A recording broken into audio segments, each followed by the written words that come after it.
जय श्रीमन नारायण। दोस्तों, फाल्गुन मास के कृष्ण पक्ष की एकादशी तिथि को विजया एकादशी का व्रत रखा जाता है। इस दिन व्रत रखते हुए भगवान विष्णु की पूजा की जाती है। तो वीडियो को अंत तक पूरा जरूर सुनिए।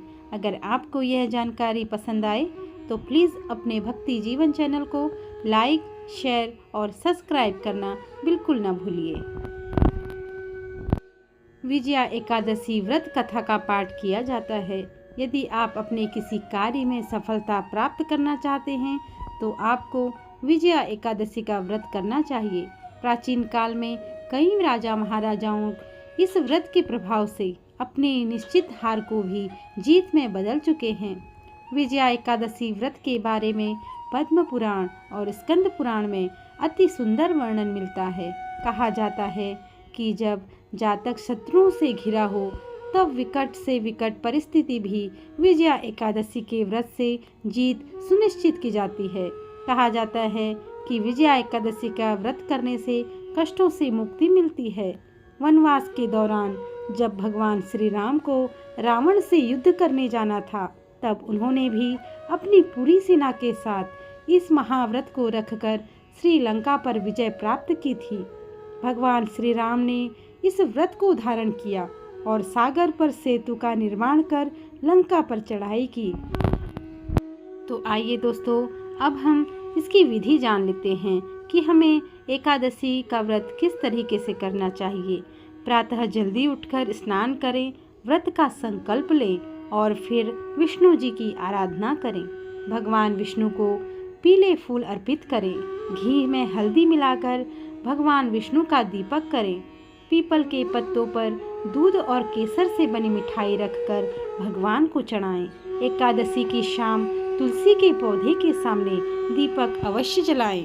भगवान विष्णु को केले चढ़ाएं और गरीबों को भी केले बांट दें। भगवान विष्णु के साथ लक्ष्मी का पूजन करें। द्वादशी तिथि के व्रत खोलें और प्रसाद वितरण करें। तो आइए दोस्तों, अब हम विजया एकादशी व्रत कथा आरंभ करते हैं।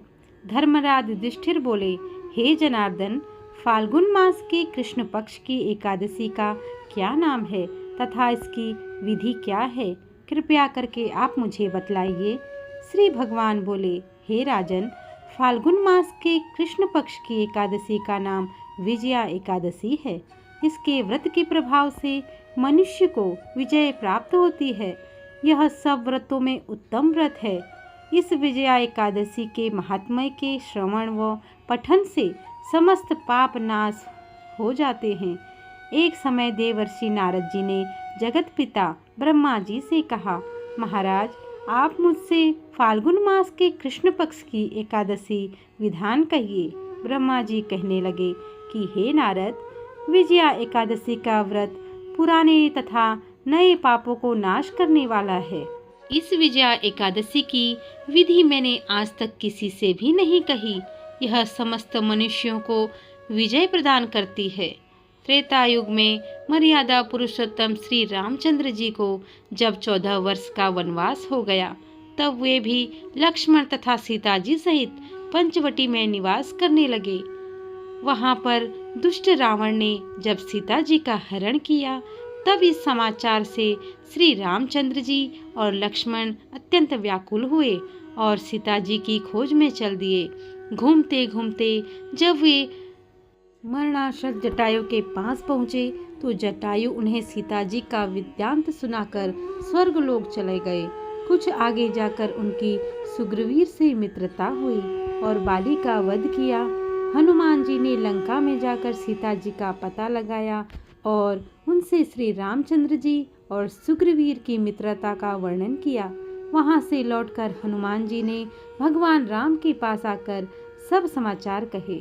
श्री रामचंद्र जी ने वानर सेना सहित सुग्रीव की संपत्ति से लंका को प्रस्थान किया।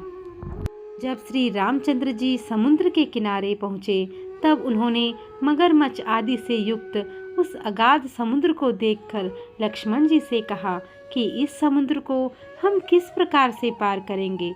श्री लक्ष्मण ने कहा, हे पुराण पुरुषोत्तम, आप आदि पुरुष हैं, सब कुछ जानते हैं। यहाँ से आधा योजन दूर पर कुमारी द्वीप में वक्दालभ्य नाम के मुनि रहते हैं। उन्होंने अनेक ब्रह्मा देखे हैं। आप उनके पास जाकर इसका उपाय पूछिए। लक्ष्मण जी के इस प्रकार के वचन सुनकर श्री रामचंद्र जी वक्दालभ्य ऋषि के पास गए और उनको प्रणाम करके बैठ गए। मुनि ने भी उनको मनुष्य रूप धारण किए हुए पुराण पुरुषोत्तम समझकर उनसे पूछा कि हे राम, आपका आना कैसे हुआ। रामचंद्र जी कहने लगे कि हे ऋषि, मैं अपनी सेना सहित यहाँ आया हूँ और राक्षसों को जीतने के लिए लंका जा रहा हूँ। आप कृपया करके समुद्र पार करने का कोई उपाय बतलाइए। मैं इसी कारण आपके पास आया हूँ। वक्दालभ्य ऋषि बोले कि हे राम, फाल्गुन मास के कृष्ण पक्ष की एकादशी को उत्तम व्रत करने से निश्चय ही आपकी विजय होगी। साथ ही आप समुद्र भी अवश्य पार कर लेंगे। इस व्रत की विधि यह है कि दशमी के दिन स्वर्ण, चांदी, तांबा या मिट्टी का एक घड़ा बनाएं। उस घड़े को जल से भरकर तथा 5 पल्लव रख देवे दिक पर स्थापित करें।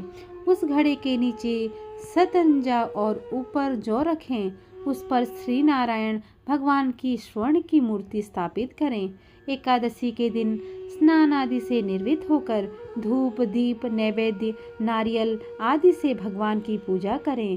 तत्पश्चात घड़े के सामने बैठकर दिन व्यतीत करें और रात्रि को भी उसी प्रकार बैठे जग रहकर जागरण करें। द्वादशी के दिन नित्य नियम से निर्वित होकर उस घड़े को ब्राह्मण को दे दे। हे राम, यदि तुम इस व्रत को सेनापति सहित करोगे तो तुम्हारी विजय अवश्य होगी।